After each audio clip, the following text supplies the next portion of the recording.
Mother, tell your children not to walk my way. Tell your children not to hear my words, what they mean, what they say. Mother. Hello all and welcome to this. We are back. Amazingly, this is still going.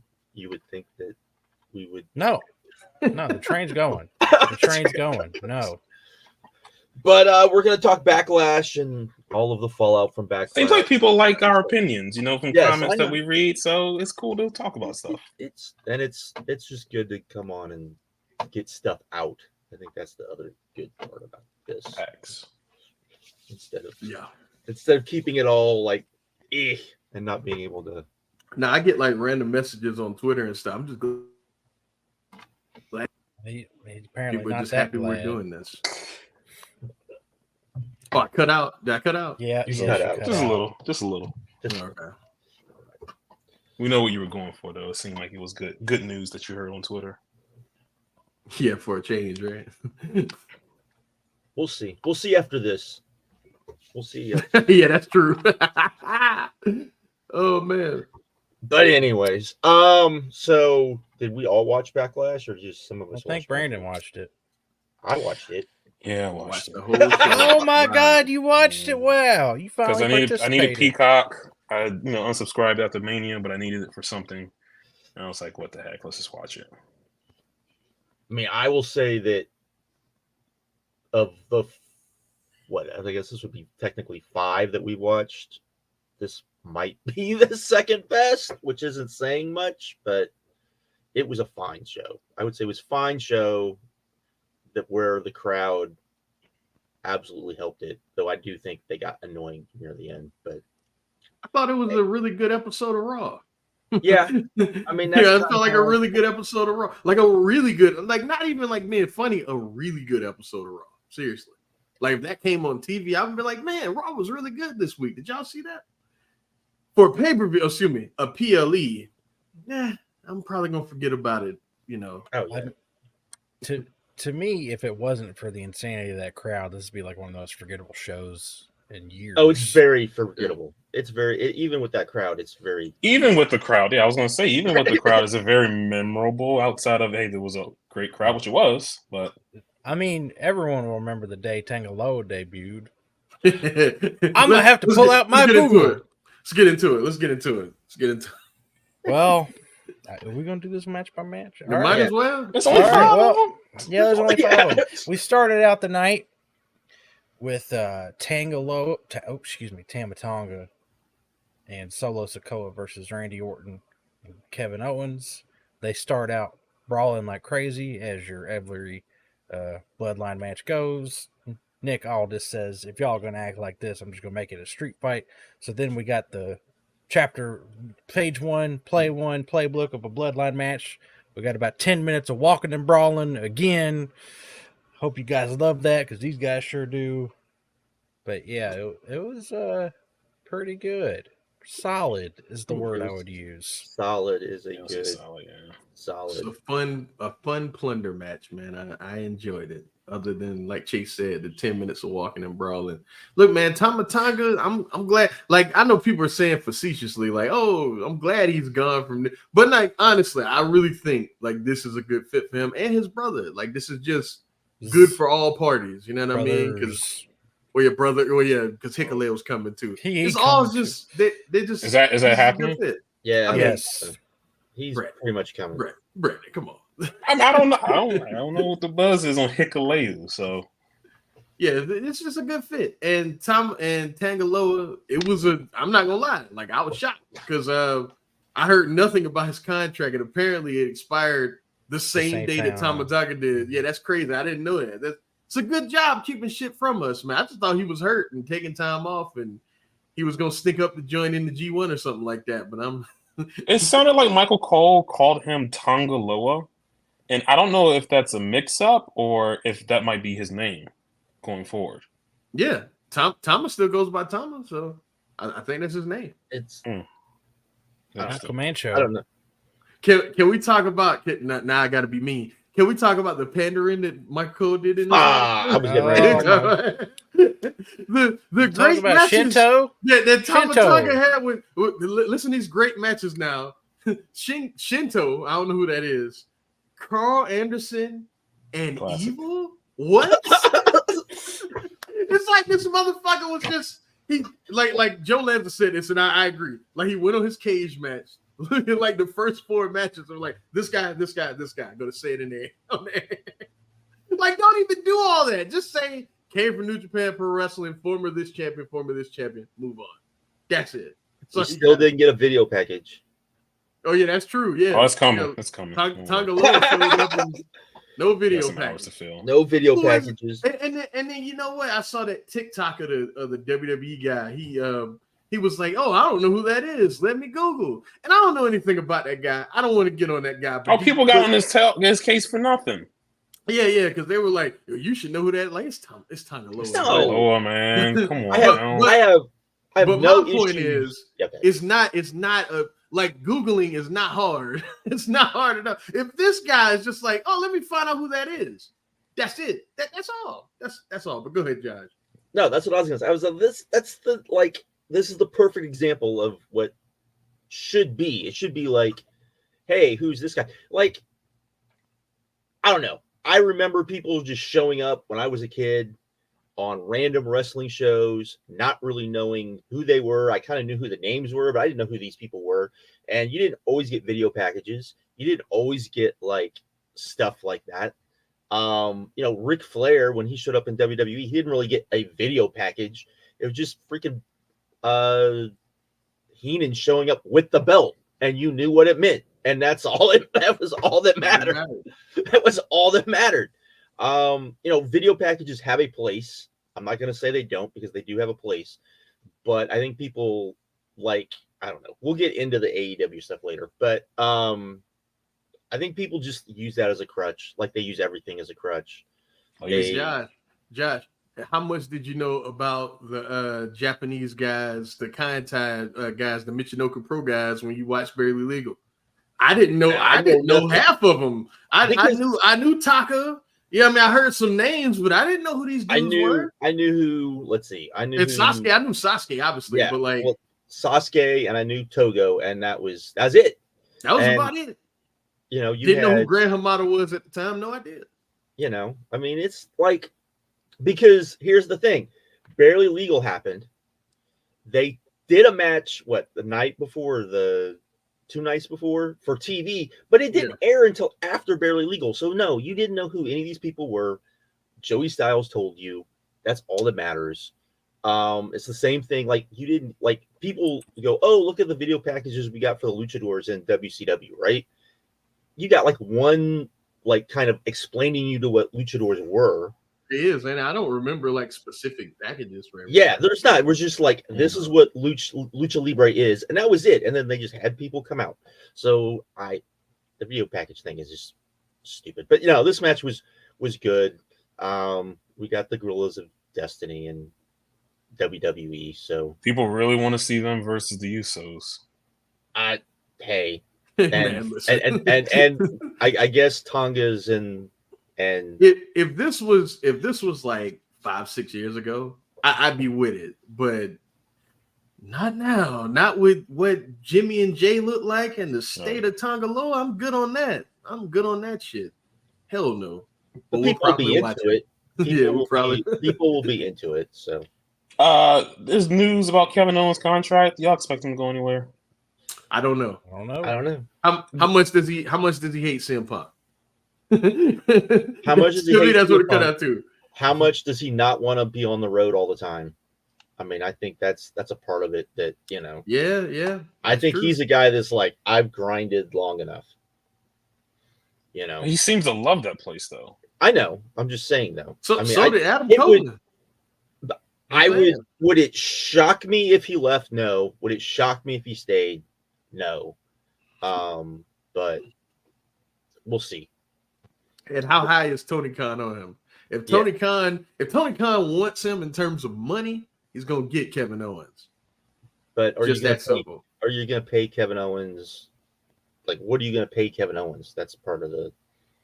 that's part of the deal too. So we'll see. I think he's worth more to AEW than Adam Copeland is. True. Oh yeah. You know, if you want to do that, like, Well, he's got history with those guys, so yeah, I definitely would agree with that. oh yeah, and you know the Young Bucks, man. You know they're down to work with him again, man. You know that. Anyways, after that, we had Tiffany Stratton versus Naomi.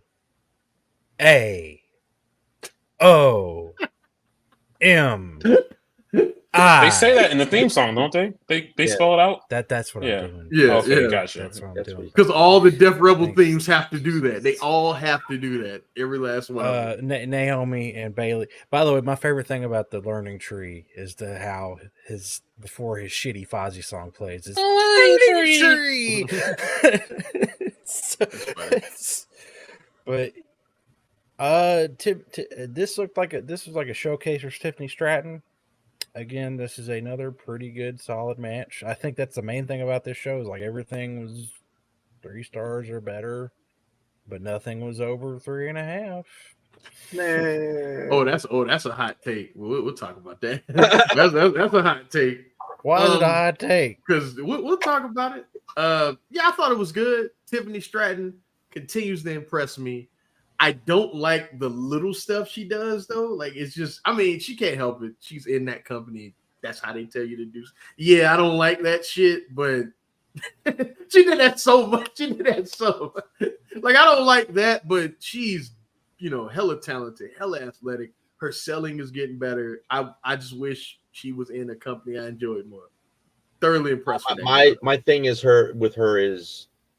what's she gonna look like when you're in a long match that's not just a bunch of spots.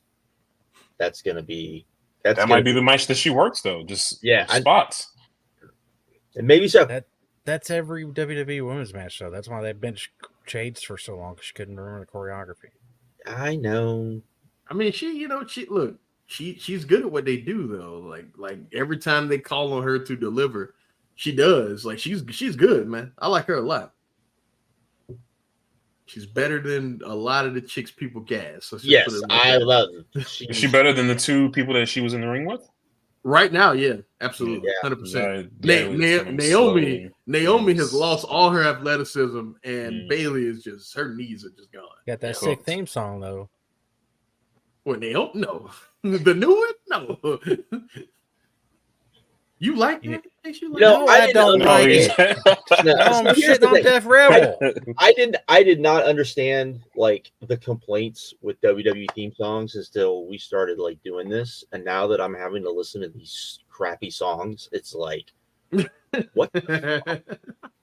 Like, there's no difference between a bunch of them. You don't know, like if they have to say the names in the song, or you would know. You would know who it is. A-Town down. It's like, what the whatever. But yeah, I think they've only made 2 good ones, and that's Rhea's, which was a remix of one that had already been made. And I like Roman's theme. Did they make Roman? Yeah, they got Romans. Oh, they made Romans? Yeah, that's probably the best one in my opinion. Yeah, okay, yeah. If they did the WrestleMania mix of Roman's theme, I listen to that shit all the time. It's amazing, bro. The way it came out too at WrestleMania Night 2, amazing. I don't know if they made that, but that shit's amazing. I don't even remember that. It's just an orchestra. Like it's a lot more vocals to it. That's amazing. I love it. I didn't talk about WrestleMania. I was asleep during that match. but yeah. As Chase said, good match. Then that about sums it up with that match. That about sums it up right there. Then we had main Chase. event. You're off on your segues. Yeah, because you were killing it for Revolution. You were or not Revolution, but Dynasty. But I don't know soccer chants. Okay, if I knew like a bunch of soccer chants. Hey, this crowd, good crowd, but that 2 count got so they did it the whole show. The whole show, they would not stop doing it. Man, that got annoying. I will say that. Like the first 3 matches, I was like, well, I would say about 2 matches, and then halfway through the 3rd one, I was like, all right, y'all getting on my nerves now. Y'all jump the shark. Too much. But yeah, look, it's better than nothing at all, though. Right. I would say that. Yeah. They were better than the Australian crowd because they weren't just like chanting the like WWE stuff. They were like, throwing in kind of their own stuff. So that was good. But they still did the WWE stuff. Yeah, but they did but I mean you're gonna do that. That's and they were at least watching the matches too. I see where you're going. I see where you're going, Chase. No, what's up? They did a hell of a lot of yeeting as Jey Uso took on Damian Priest for the World Heavyweight Championship. Again, is Jey Uso over, or is it his chant, his yeeting, and his up and down? But seriously, out of that going, are people into him? I don't know. How many times have we asked this question about a WWE wrestler? I guess that's true. I guess that is true. Yeah, but people this is what people used to say about Bryan Danielson. And okay, he's different though. Yeah, people were into the yes chant, but not him. People were into the yes chant, but not him.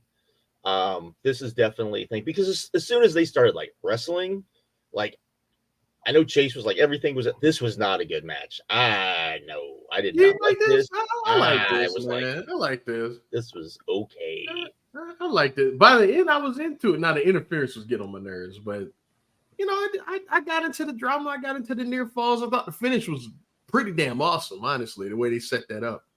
But I mean, I'm not gonna remember. This is not gonna be on my match of the year list at the end of the year where I'm combing over, looking at what I'm submitting the voices of wrestlers. It's not gonna be on that. I take it. Nothing from this show should be. It was fun though. I liked it. You got anything to add, Brandon? I feel like this show's like Cliff Notes. The rest of the review. No, not really. I just don't see it with Jey Uso. I like him, but I don't see why people think that he's over. Like they played his song at the Cavs game, and people were saying, "Oh, Jey Uso is mainstream." It's like no, like the DJ got some people in the crowd to do the Jey Uso yeeting thing, but that doesn't mean that he's over. That don't mean he's over, yeah. Right. And then Damian Priest as the world champion, just it don't feel like anything. It's just a prop belt. It doesn't feel like a world title. To his credit, though, I do feel like he's doing his best with this, though. Of course, yeah. He's doing everything he can. It's not his fault. They don't believe in him. It's not his fault. But him as champion would make more sense if they were like doing sometime soon a major show in Puerto Rico. And if they were then him as champion would make like perfect sense. But them not really doing that, it's just kind of like it's a guy who has a belt, so it is what it is. I like that dude too, man. That sucks. You're right. Punishment Martinez, it's all right. Saw him beat Tomohiro Ishii. I'll say Ishii. Man, 5'4" against 6'7". Crazy height difference. I ain't got a segue for this shit. Fucking Jade Cargill and Bianca Belair against the somehow not called out as racist Damage Control name, Kabuki Warriors. Damage Control, baby. They got lost in this match and it had nothing to do with Jade. Jade was staying on the apron. She was standing on the apron and everybody three got lost. I bet that was different for her. Like looking at it happen instead of it happening to her. The only thing I cared about in this match was Jade, just to see what she was going to do. I thought she had a couple impressive things. That springboard, hot tag into the springboard, I thought was good. And then the finish that she did, the little sky blue finish, was really cool. And I thought it looked devastating because they have a small girl. She's Goldberg. She is Goldberg, man. No, she got to learn how to work. No, she got to learn how to work. No, she doesn't. She got to sell. No, she doesn't. This is the same thing. This is the same thing they did with Goldberg the first time. It's the same thing. It's stupid. And everyone that says, "Oh, maybe she just can't work," I'm like, no. We saw her have decent to good matches in AEW with people who were not technically as good as these people in WWE. I don't think that's with some of these women in AEW. So I don't get this. I don't get like she only had a couple of good matches, maybe 2 or 3 good matches in AEW. Yes, but she had a bunch of okay matches. She had a bunch of Like she didn't have a bunch of stinkers that go out there, like some of that stuff that's I see the clips of. She's better than so many girls on this roster, but they choose to hide her. But they put these horrible girls on TV, like they let them go out there for 10, 11 minutes and trip over their own feet. Jade Cargill will at least look good tripping over her own feet. Like, why can't she do that too? It doesn't even matter. It doesn't matter that she's not that gifted because she's already over to those people. Those people. I hate to sound like this, but it's true. Those people will just go with it. That's what the luxury that the WWE has now. Whatever they put out there, those people are just gonna go with it, man. What's wrong with just having not carrying cross? Not carrying cross. Well, not carrying cross. Not him. I can put it on everybody else. Okay? Most 90% of stuff they do. Yeah, you're right. I agree. Not carrying cross. And on top of that, you're just wasting Bianca. On top of that, with this whole like. Well, y'all know how I feel about that, so we're not gonna get it. It's like, what the fuck are we doing? Anyways, they don't care about her, man. They don't fucking care about Bianca Belair. I don't care what these WWE fans try to tell me. How weird is it that Vince pushed her harder than Paul is? It's not weird at all. I don't get Paul's booking. Why is he putting everyone together with each other? All the black people together, all the Hispanic people together, like. Because all the spooky people about to be together. We see the Wyatt Six, who the 5 or 6 people he has for that. It's all the spooky. Like, come on, bro. He wants to do factions, man. I don't know why he wants to, but that's what he wants to do. Factions. Remember they were complaining about AEW had too many factions? Remember they were complaining about AEW had too many tournaments? Yes. Oh, yeah. Yeah. Yeah. Hunter comes in and, what it's okay.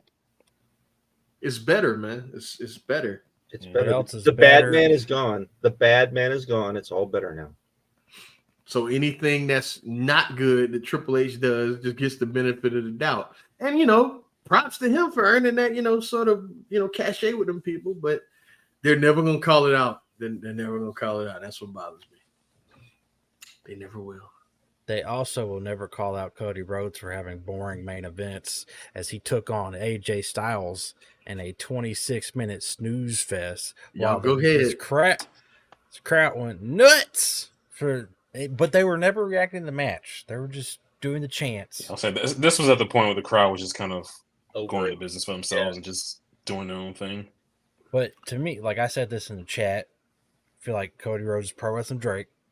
He thinks he's the best. He is not. Can I go ahead and yell? Can I go ahead? Yeah. Or Chase, you want to keep going? Because that's a good point. You go. This appropriating son of a bitch. And I'm going to tell you why. The kick out at 1 is fine. Y'all know I love that shit. Hell, I fucking love Japanese wrestling. It's a staple.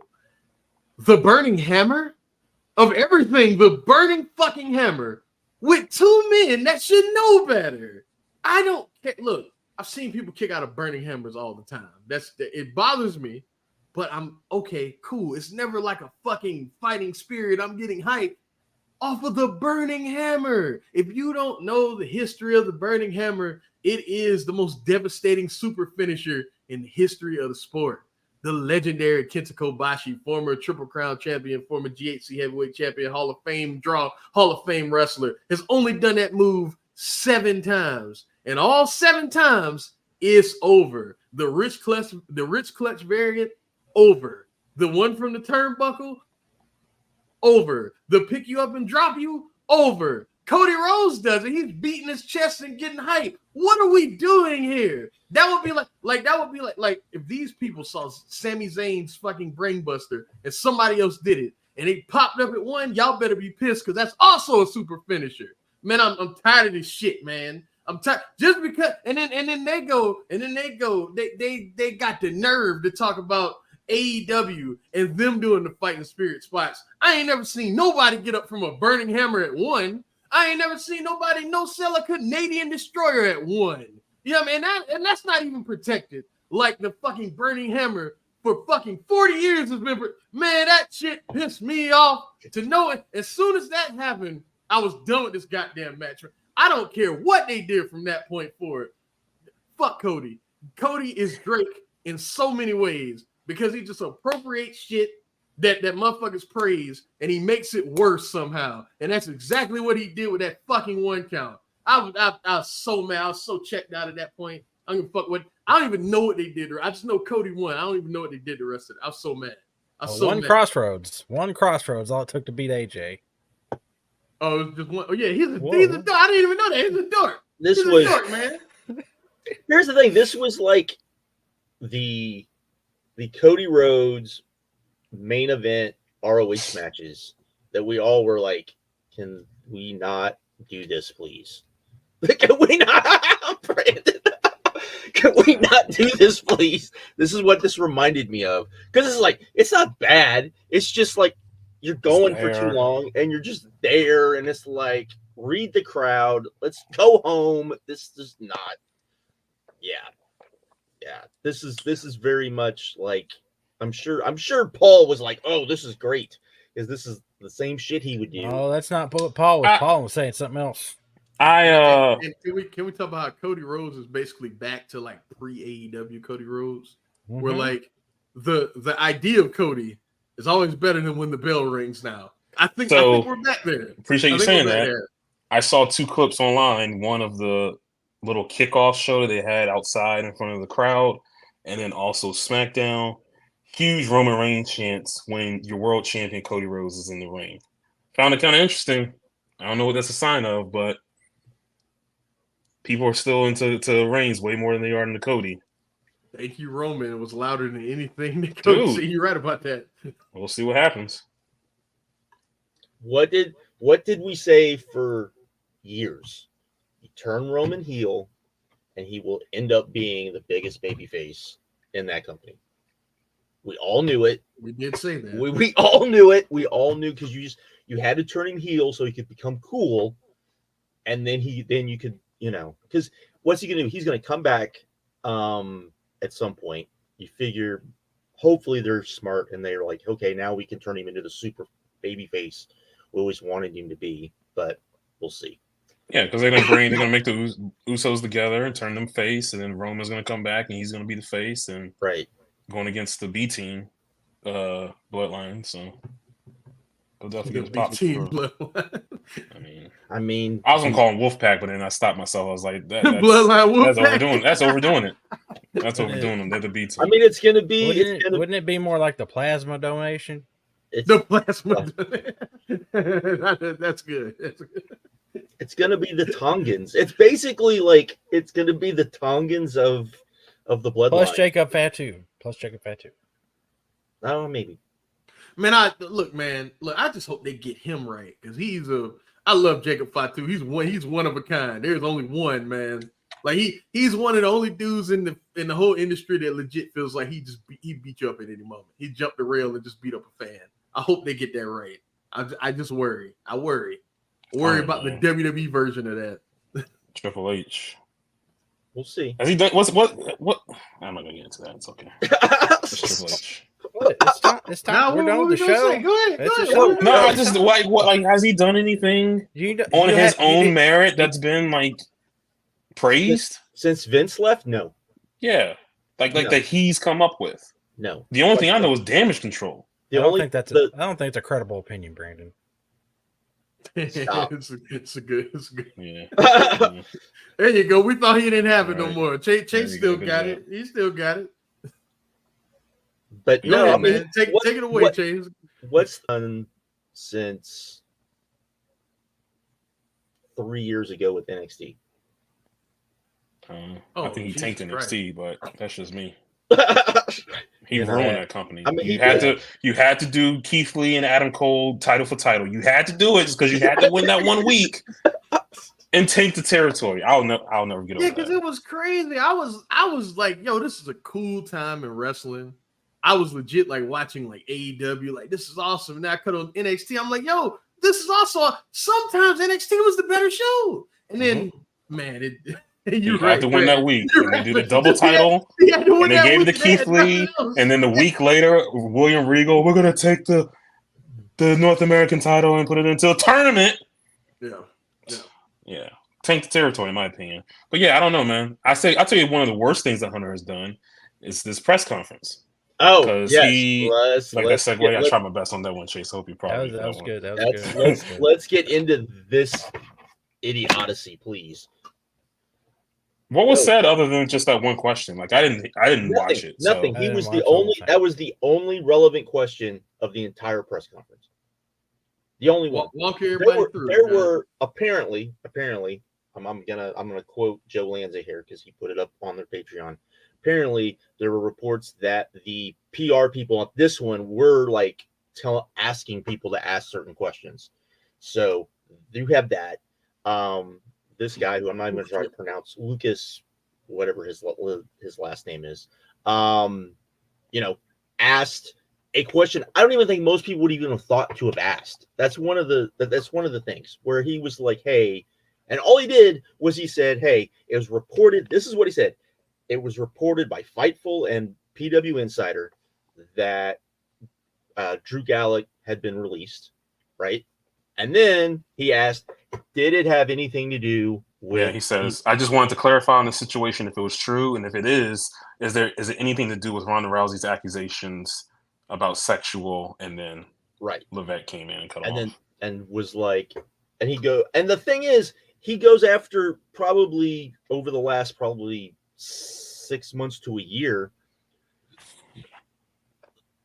the two sites that are most favorable to him. That's one of the craziest parts about this. Fightful for sure. Fightful is definitely. I was like Fightful, the PW Insider, Dave Sherrill. Oh God. I mean, you go. So doing an amazing job with NXT UK. Like whatever. So he goes after that. Maybe that was just like him just being mad because he didn't want to answer that question. But the thing that got me was then this dude that asked the question gets attacked. They laughed at him. By other people. This is the type of shit we've been asking people to ask for almost 2 years now. And finally somebody does, and people are like, no. There's groans. Why'd you do that? Why did you do that? Room. You have Mike Johnson and Sapp both going after the guy, asking for apologies for shit. I still don't understand why he needed an apology. What did he say that offended them? What did he say that had anything even to do to them other than say, hey, they reported this that apparently wasn't technically right. Apparently he is being let go. His contract isn't being renewed. Sure. And then we get this whole other thing about, the reason that he wasn't being renewed was because people thought he was a bully. So we're going to go back into the bully bullshit that's going on at NXT. That's been going on in NXT since NXT started, that no one wants to ask Triple H about that either. Forget Vince McMahon. If you want to go, Triple H knew nothing about or couldn't do anything about that. Okay, what about all this bullying bullshit that has been continuously reported that has gone on in NXT, and that's his baby. That's his thing. I don't get it. Don't understand the benefit of putting out that story and just totally denying the Ronda stuff. I don't. What's the point? To me, from a PR standpoint, saying, hey, we didn't know about the Ronda thing.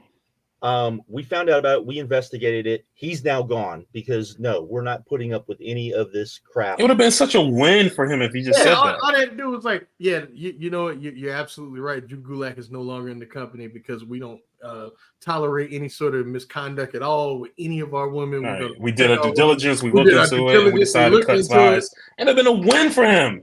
This is a new era. Things like that will not happen. Right. You keep talking about the new era. That would have been the perfect time to bring it up right there. Man, this dumb son of a bitch. Go ahead, guys. No, because here's the thing. He was mad because Ronda did the thing and he had to get rid of one of his bullies. I absolutely believe that's part of this, is that he had to get rid of one of his bullies and he was mad about it because that's the way he thinks pro wrestling should be done. And no one's going to call him out on it. It sucks. It's clear now that the pressers are probably going to even be worse now than they even were, but they're going to be more of a... It's just a show. It's going to be a show now, because if this is how you're going to treat people that actually ask real questions who aren't big names. I mean, that's the other thing. This guy was, not a big name, not anything, but he did the very thing that everyone has asked people to do for 2 years now that only certain people have done, and now you're going to attack this guy. We're not going to get this shit again. And that's the thing that pisses me off the most, is that all we've wanted is people to ask the right questions. And also, look at all the fallout from this because of one question. This proves the point that if people had been asking these stupid fucking questions for the last 2 years, we probably would have more information. We would have, things would be better. I have Alex. This just pisses me off to no degree, because it just proves so much of what Josh's people have desk been is all saying. fucked up. It's like craters and Josh's desk. God damn. He's whacking the fuck out of his Well, the desk. thing I is, feel them though, but I feel them. Like, why are people there?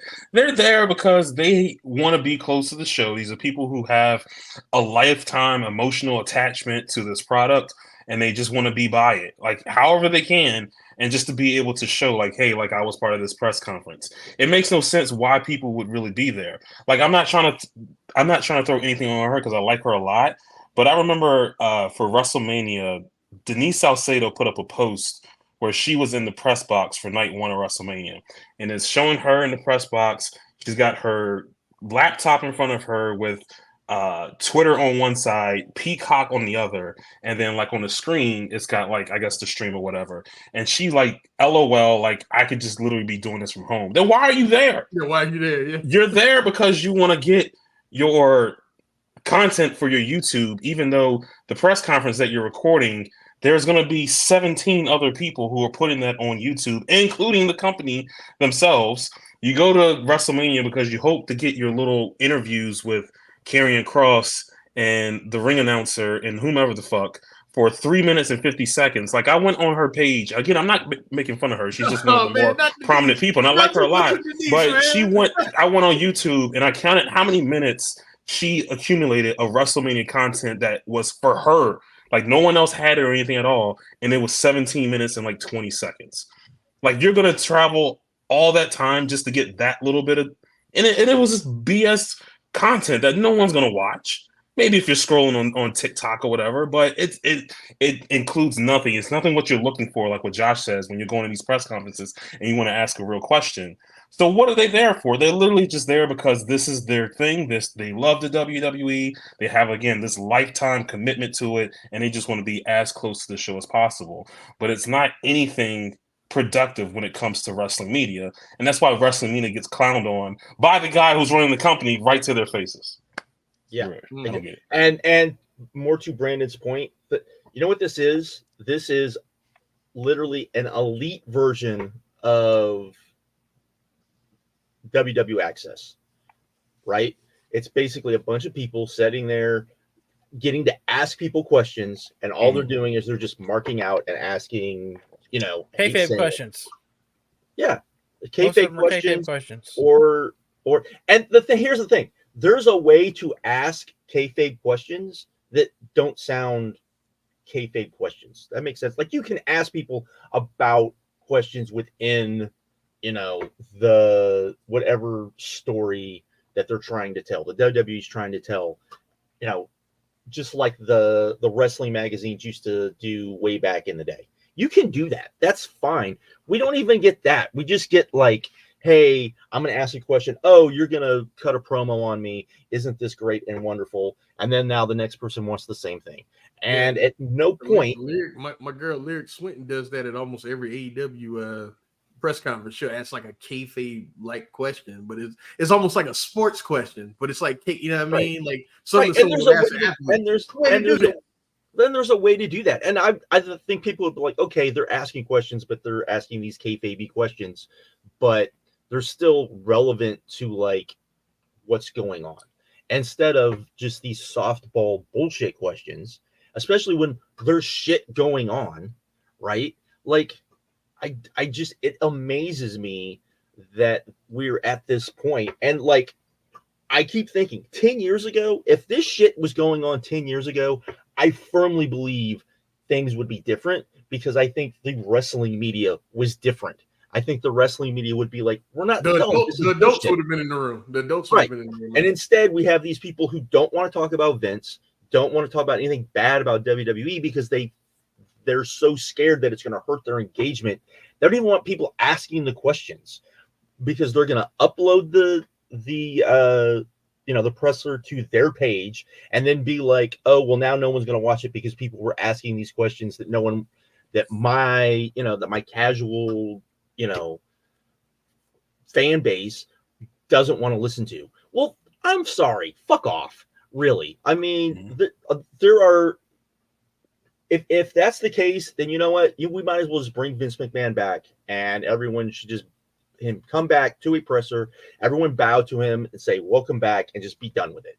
Because if you don't care, because that's what it sounds like to me, you don't care, then you don't care. And you can't just be like, oh, we only care.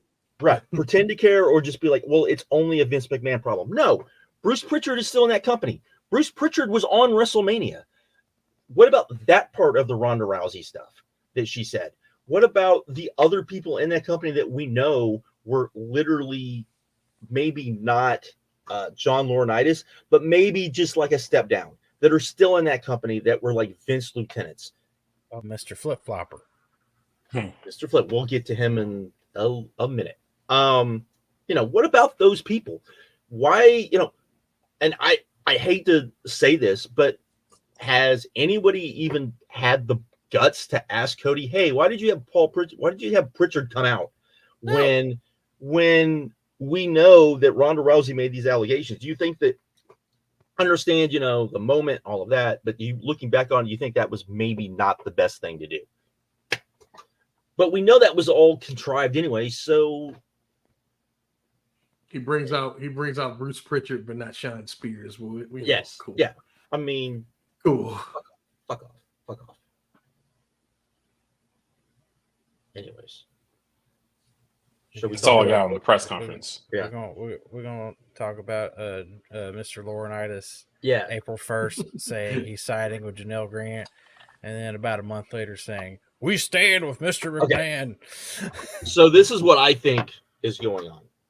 I think he's saying that because I think his lawyer looked at what Vince's lawyers are trying to do, which, if you don't know, what Vince's lawyers are saying is that, hey, this has to go to arbitration, because that was part of the NDA, was that if there was anything that went wrong, it had to go to arbitration.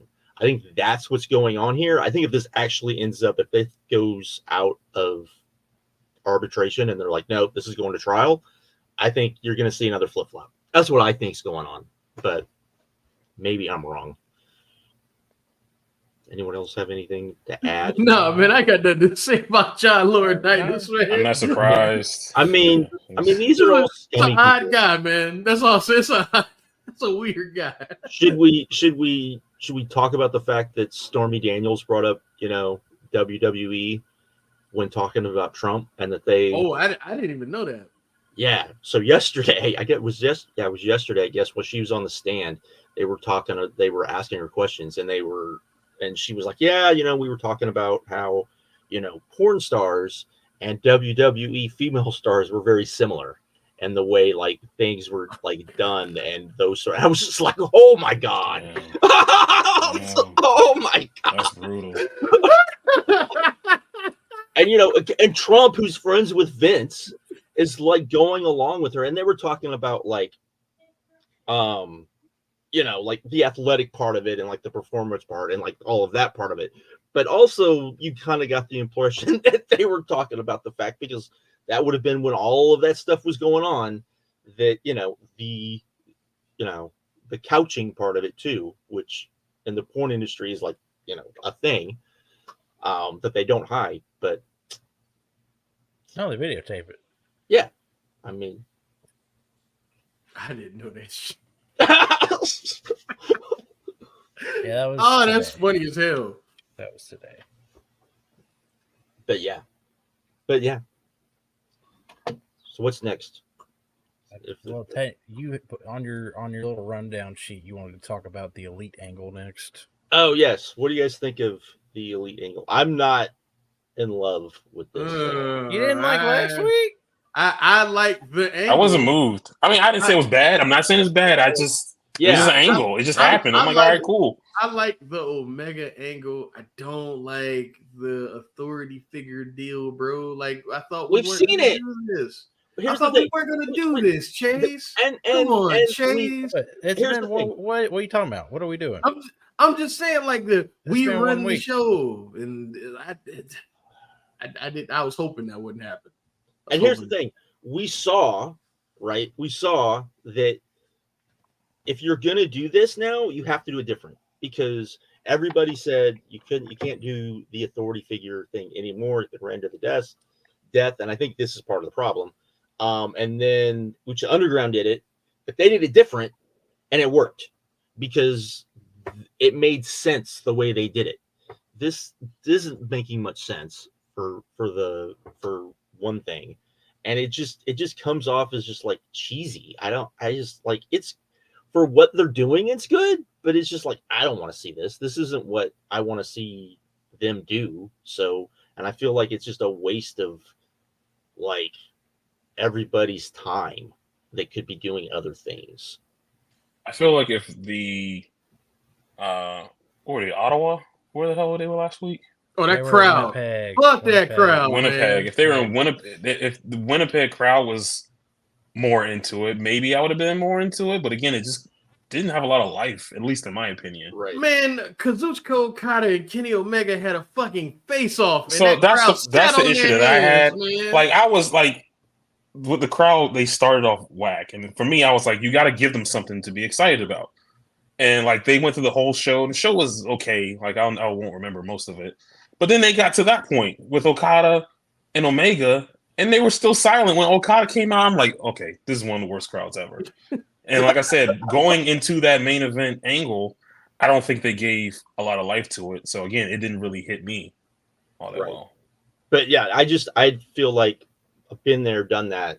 You know, it's a slippery slope. So far, everyone they're all great performers and great entertainers. Obviously, they're going to do great with the material, but it's a slippery slope, man. I don't want to see what I've been seeing for the past 5. And the thing is, I feel like that's what we're seeing. I feel like we're not seeing anything new, and it's not making any logical sense. And I feel like if you're going to do this, it has to make logical sense because we already went through we're just going to have the evil authority figure, or we're going to have the NWO, or we're going to have whatever. We've seen that and been through that multiple times. So if you're going to do it, you have to do it better. And the way you do it better, it has to make more sense, has to be logical. And it just feels like that's not the case. They're doing a lot of great things. I mean, TK being on the draft with the neck brace, that was great. That was awesome. Him doing the interviews in the neck brace was great. And that angle itself. Yeah. That angle's amazing. I don't care what anyone says. Fuck y'all. Mm-hmm. Like that angle's but the Young Bucks on the mic have been great because they're right. By the way, the little underrated thing about the Young Bucks, they can fucking talk. I've known that for years. I've known that for like a decade, but And how great is Jack Perry? Jack Perry, the best promo in wrestling. Jack Perry, Jack fucking Perry, man. Like I think, like there's like if you take out every little like individually, I think it's all like really good. The problem is just as a package, I'm not feeling it, and I think it's just very blah. I want to see some more layers before I kind of give we're 2 weeks a verdict. Here. Okay, 2 weeks in. Yeah, but again, I wasn't moved by anything that happened, but we'll see what. Something that's funny. I was watching the backstage interviews for Dantaku, and like the House of Torture was like, Jack Scapegoat will take over AEW. I think that's amazing, man. It's amazing. It's all over, man. It's all over. I love the partnership to an extent. We'll talk a little bit more. It'll be interesting to see if it's going to be like a civil war of AEW, like you have the Elite taking over, and who is Tony going to bring in to restore order back in the company? Is that the time that MJF shows back up?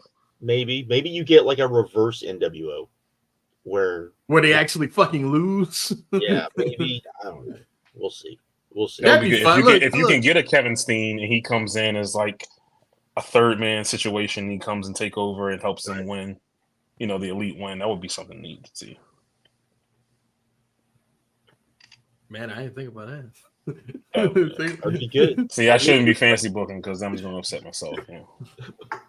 Oh, Brandon, Booker of the Year, bro. No, it's big bill. Well, you Big guys bills tell me incoming. that's why you guys tell me I can't fantasy book. So Yeah, because every Yeah, time, like, you- they never do every that, time- Josh. every They never time- do that. Every time it's something that would never happen. Like, no chance of that shit even. Oh, man. You wanted to talk about AEW's handling of Swerve so far. So I will. So here's my thing. They did the draft thing. They came off of that and they were getting ready to do the collision after the basketball game. They did that really good lead in.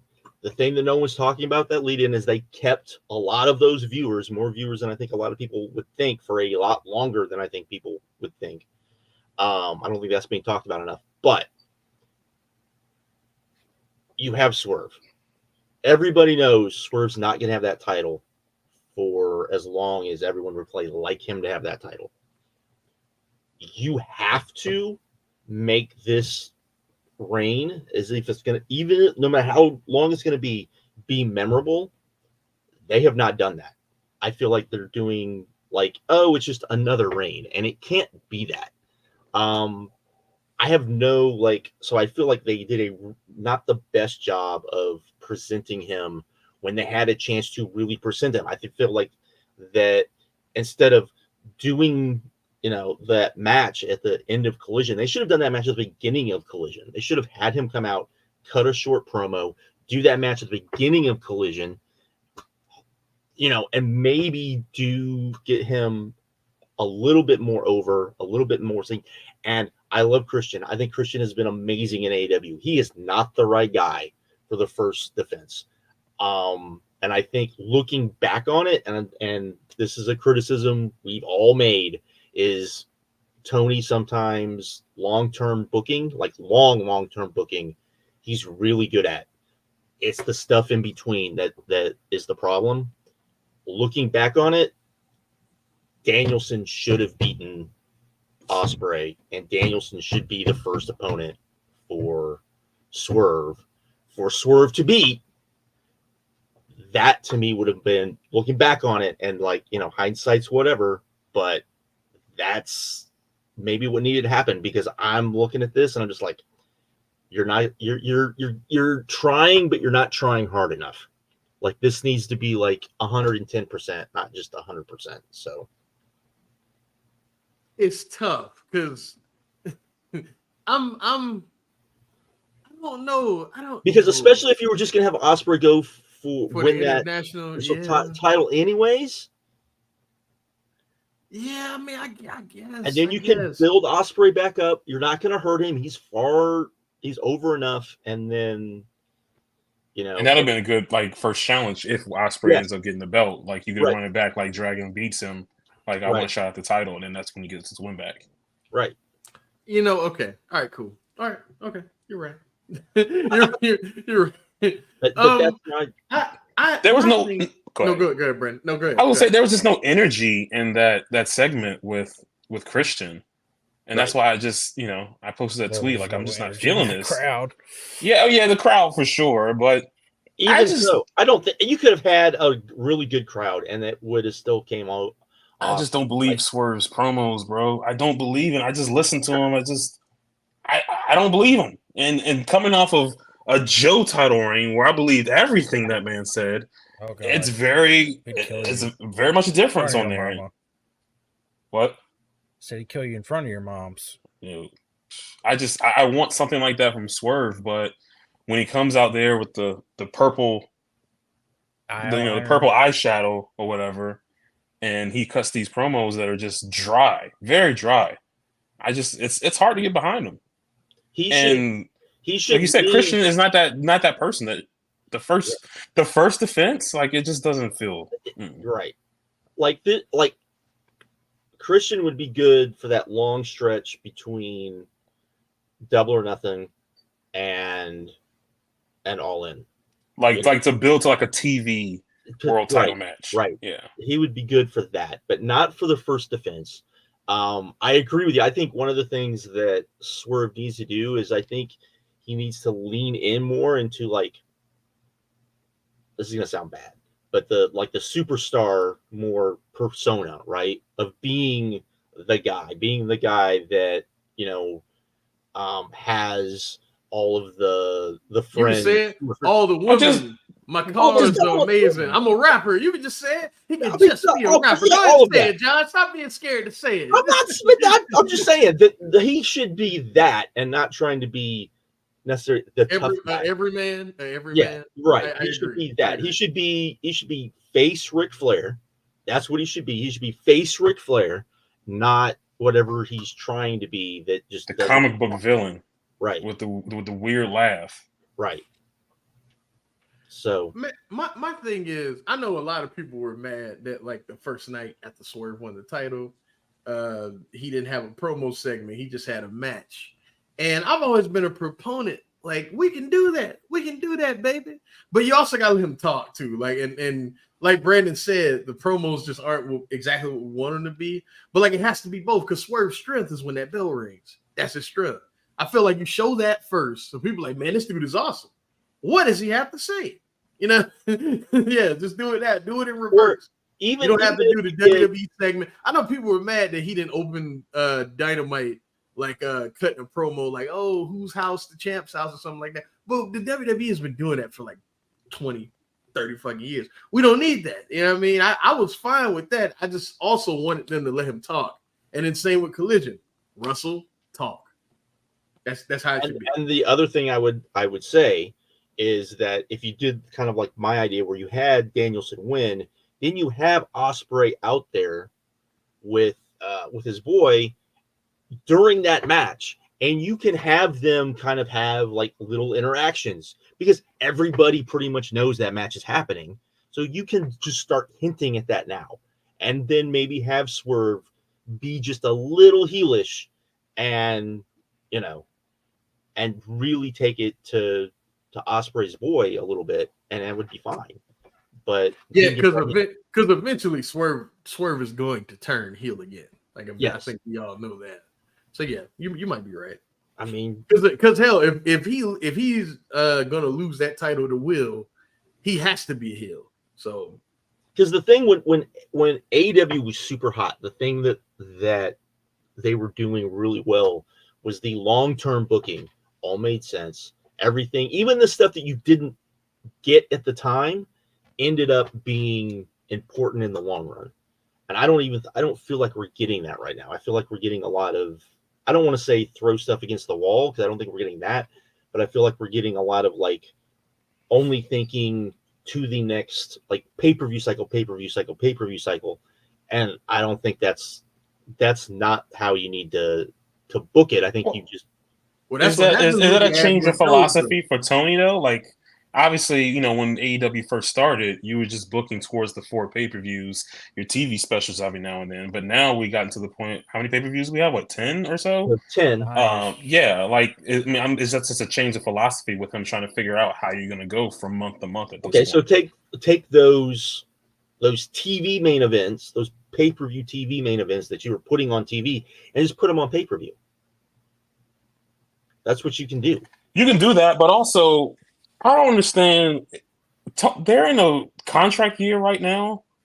Like, why aren't they putting more like big shit on TV? Like, I look at that Dynamite card for tomorrow. I'm like, bro, you're trying to get a TV deal. You're putting this together.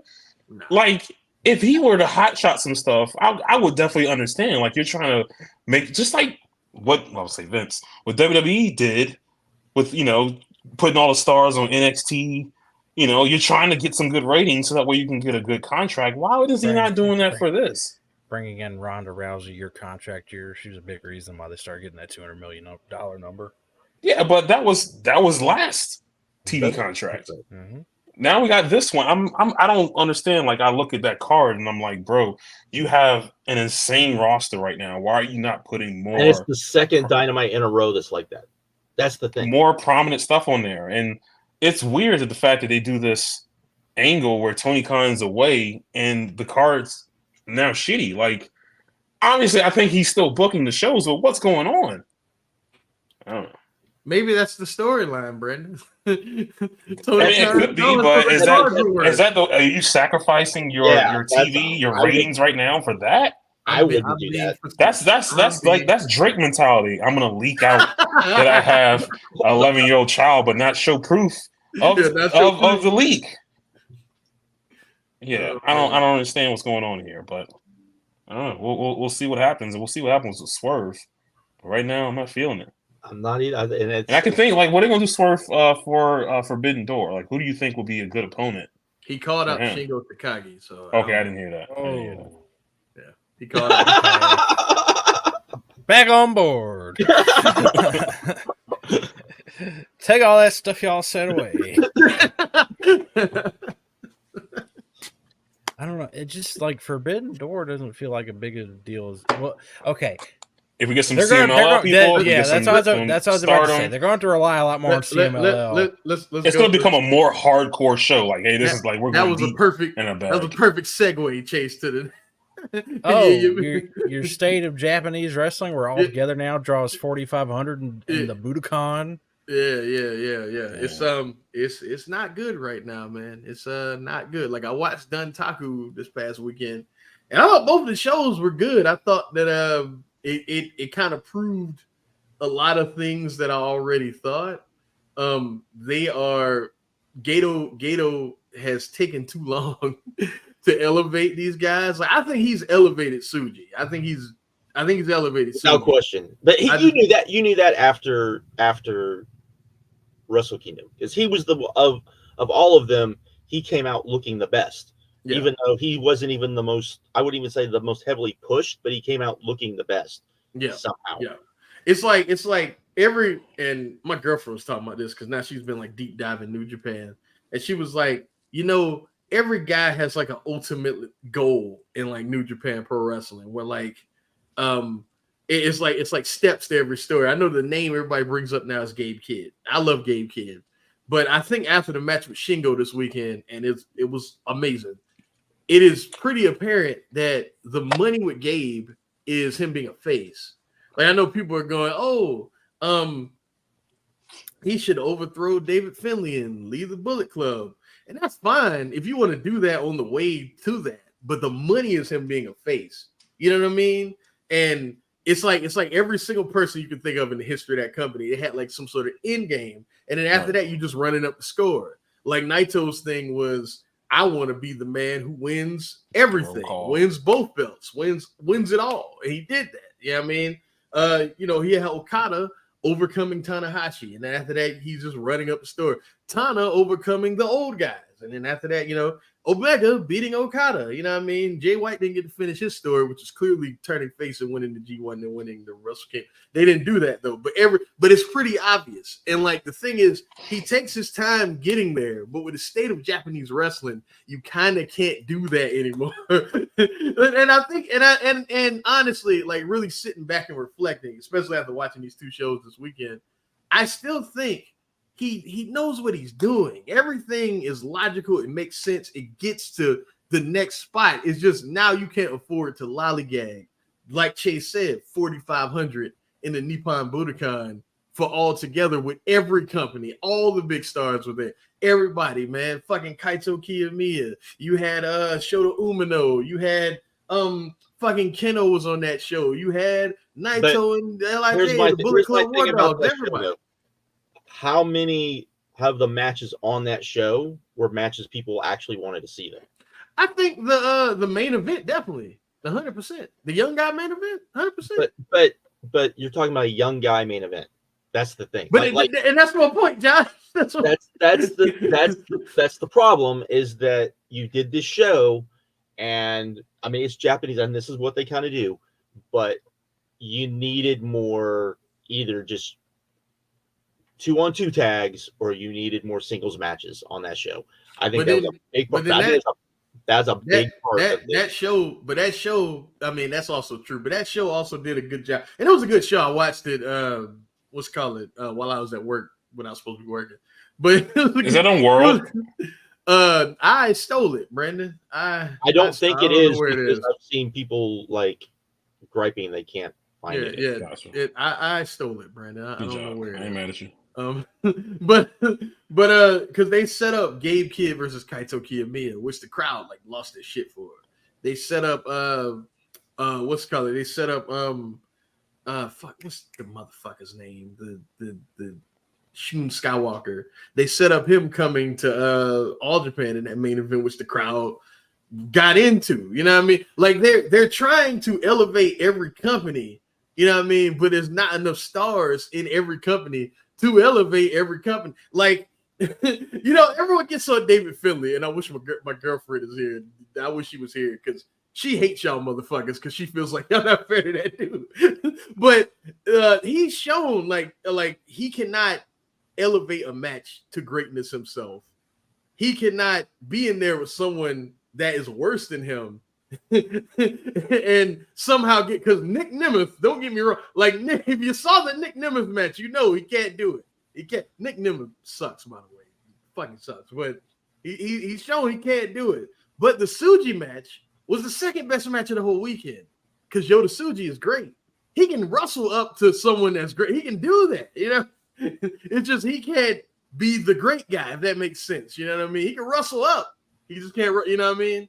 But and then it's a whole thing that she's like she hates y'all. Like she said she'll never do one of these because she loves those dudes and y'all ain't fair to them. That's what she said. But I've had to see too many David Finlay matches. I'm sorry. I look. I don't disagree.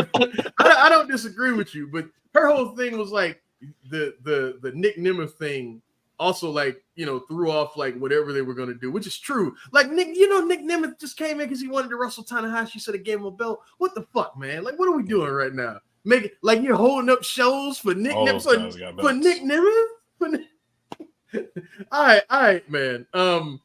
But yeah, like Duntaku was good, but it's just not enough. It's not in every company. Like Dead or Alive happened. Dragon Gate Dead or Alive, the show with the cage match, the cage match that everybody knows Dragon Gate does every year was this past week. And like, I didn't even know. I didn't know till I saw it on Twitter and I saw them pulling flags out the cage. I was like, bro, this is crazy. How did I not know this? You know what I mean? That's the state that we're in right now. And I think it's up to Joshi. I really believe it's up to Joshi to save everybody. That's what I think. Because Rasi Ogawa, the son of a bitch. But that show, the pre-sale looks good. You know what I mean? It's gonna be a lot of motherfuckers there. Like look, man, people are excited that if he can actually, and I froze. I don't know why I froze, but if he can actually, you was talking about Rossi. He's coming to get you. Look, Double Agent. Look how crazy I look. Let me see if I can cut off my camera. I look wild. That's gonna bother me. But yeah, like if he can actually keep the momentum going, it's gonna be up to those girls to save the scene over there, because the growth of Joshi over there is like almost like the growth that like New Japan was like gradually getting like 10, 11 years ago. That's how it feels. It's just it's gonna be up to them, and I don't know. I don't think they can do it. I'm be honest. Momentum's gonna be tough. We saw TNA do their best buy rate ever, which I told you was happening, but they did the best buy rate ever, and then they had like an 85% drop or something like that. Crazy. Yeah. So we'll see if they can. That Joshi can keep the momentum to save, like you said, save Japanese pro wrestling. Although I say all that in All-Star Grand Queendom, and I guess that could be like the segue, Chase. But All-Star Grand Queendom did a little more than half of what it did last year. And I already heard people going, see, no Mercedes. That's why I didn't. That's what I heard. But that is not why. I mean, because no Julia Tam Nakano at the top. That's why. But that's all I heard. No mistake. See, she was a draw. You were wrong. No. But but yeah. That so I don't know. We'll see how the 5-star does this summer. We'll see how. I know the pay-per-view they just had, the show that was in Kurikan sold out like that, like sold out quick. So we'll see. But I think the thing with Stardom is I think people didn't know what they were going to get, and so now that they've seen what they're going to get, and they're like, oh, this isn't going to be just like throwaway. This is still going to be really good. So I would kind of throw that show out because I think that had a lot to do with it. As I think people thought. Look how crazy I look. I try to cut back on the look at. I don't know what's happening. But yeah, you're right, Josh. I agree. But anyways, it's you know what, and you know what it is. It's because Rossi isn't booking it anymore, and people are just nervous about it. Right. But I think, like I said, because I wanted to watch the show. I haven't been able to watch it yet. I'll probably watch it tomorrow. I can't really talk about it. No, talk about it. It's fine. I don't care. Because I heard it was really good. So, but I think part of the problem is I think people were very like, what's this show going to be? And now that they've, I think, kind of seen what this show is going to be, they're like, oh, this is what we're going to get. Okay. Yeah, man. I thought that after the Jesus Christ. After the tag title match, I thought it was fantastic. Before that, nothing on there you need to watch. There's absolutely nothing on there. It has one of the worst women's matches of the year on there. Nothing on there you need to watch until that tag title match, the 4-way for the goddess tag titles. That's the match they should have put on WrestleMania weekend, because that match is the one where like they're doing stuff that only Stardom, that only they do it. Like it's so fast. Everyone is like just hitting all this stuff so crisp. Everyone got in their shit and it just didn't stop. It's 10 minutes, balls to the wall action, and that crowd would have ate that up. And that would have been the match where people were like, man, it's really different over there. That would have been the one. And that was fantastic. It just, was a little short. But the match that I came on here the last time we were on here and hyped up, like, man, this could be, the female version of Ospreay and Bryan Danielson, Mayu Iwatani, and Sari. I can't go the full 5 on it. I can't say it's, I think it definitely lived up to the hype. The problem is that when you're watching it, you can easily tell that they're saving stuff. They're because there's spots that both of them have that they did not do in that match, setting up the rematch, all that stuff. I think that with Sari being a freelancer, because she's showing up in Rossi's promotion too, that's what people have said. I think it's been announced. I believe it's been announced. I don't know. But with her being a freelancer, she can just come back whenever. And I feel like when Mayu drops that title, that's when she'll get her win back. And that's when we'll see what this match was supposed to be. But it's still to me, the best women's match of the year. And like you just can't. Yeah, I heard that, and the recent tag match is like the best tag match that they've had in like forever. So, but yeah, it sounds like the first Danielson Okada match where held things back for the Tokyo Dome. 100%. Like all the stuff that they can do, they'll unload in that in the rematch. The white belt match, again, they had huge shoes to fill, and right after that, I feel like they did a good job of that. Unlike Triple H would tell you that you can't follow up a match like, but they did. I thought I think the crowd was even more into the end of that than they were, Mayu and Sari. Yeah, great match too. And the main event, without going too much into it, because none of these motherfuckers really watch Stardom. Micah is I'm just gonna be honest, man. Micah is a paper champion. No disrespect to her. Very talented. Has a great look. I'm sure she's a nice lady. But when all those wrestlers are in that company that are so much cooler than her, and then she's your champion, it sucks so much from the show. It sucks so much from the show. She's the main champion? Yeah, she's the red. She has the red belt. She's the World of Stardom champion. And it's rough, man, because you see Mayu doing this cool shit. You see the white belt match with all of this like fighting spirit and all these great spots. And then, Micah, who's a capable worker, facing someone who's cooler than her, who honestly should at some point should be the champion, and she still wins. It's just, I don't know. I feel like you gotta get the belt off her at this point. The moment she won the title, it really feels like Kofi Kingston. Being honest, the moment was great. Damn, incredible moment. Incredible. Like Kofi with better matches. I don't want to make it seem like he's out there putting on stickers, but the incredible moment. But like it's just like something is just not there when she's defending this title. I don't think people really buy her as like a top girl. I just don't. But overall, man, great show. And Sean is right. He's right. I forgot about the captain match. He's right. Sari versus Julia. They have a bunch of mystery partners and stuff into the champ. They're the captains. He's right. I forgot. But yeah, great show. Highly recommended. Well, do we have anything else to add? I have one more thing to say because I forgot to say it at the start when we were talking. If only Suzu won. When, hey, it's funny because Ant's in the chat and he said that at the time and everybody called him crazy. He look, you were right. Go ahead and take that victory lap. You were right. But when people, because people are talking, that the crowd at for Backlash was so great. I have a question for Marquine. Okay. Was that crowd any better than an Arena Mexico crowd? No. Hell no. Which what? We're on like a month and a half now of AAA, listen to me, CMLL. Oh hell no. Oh, let's talk about Triple Mania real quick. Never do that again. No. Let's go to Triple Mania. Pull up the card. Oh my god. Triple Mania? No. Hey, did y'all see that? Hey, that main event though. That main event is amazing. It's so bad, it's incredible. Like I watched that main event. I don't know. That's why I watched Triple Mania, man. It's so bad. It's incredible. Bunch of old dudes tripping over themselves, man.